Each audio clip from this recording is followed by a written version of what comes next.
Silenced our prophets, shut down our dreamers. Our lifeblood is money, we're exploiting the poor. All the people of the West just love to invest in a system. Honestly, what I learned in college seemed to be there was one class that was the exception, but what I learned in college seemed to be very almost Gnostic, and it was in that time frame that it was more about like what I knew about the Bible Mm-hmm. and necessarily how well I knew God. Okay. And so it was focused a lot about information about New Testament, Old Testament. The only exception was a actual ministerial class with Dr. Carroll, and it was about it was pastoral ministry. Mm-hmm. How do you relate to people in your church when they're having problems? Mm-hmm. And that's where everything started changing a little bit.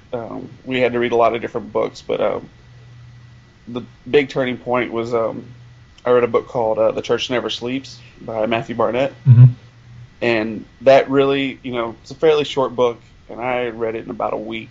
And it really just kind of opened my eyes to the differences in ministry. Not necessarily being the church with the white picket fence family, but, I'm pretty sure you know the story. He goes into L.A. and just kind of starts talking with the people on the streets, the homeless, the drug addicts.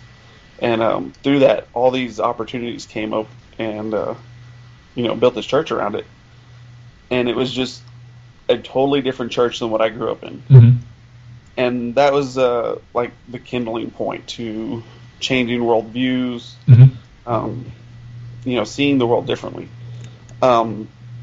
So that kept coming up in my marriage, early on in our marriage. And then seeing the differences with the church. Church I went to is still very traditional, typical youth events, nothing major. We didn't really tackle hard issues. Mm-hmm. But through things that weren't technically Christian, such as Invisible Children organization, kind of really opened my eyes to see what's going on in the rest of the world. Okay. Even though I knew missionaries growing up, we talked to them. Missionaries from Uganda. I didn't know I was 20, 25 years old. Didn't realize that there was a war going on in northern Uganda that had, decimated populations and left millions of kids without parents Mm-hmm. for the majority of my life. Things I thought I should have covered in history in high school Right. or college somewhere, or heard from the missionaries from Kampala. But they said, "Oh yeah, there's stuff in northern Uganda, but we don't go up there because it's dangerous." Yeah. And so I'm going, "There's something wrong with this."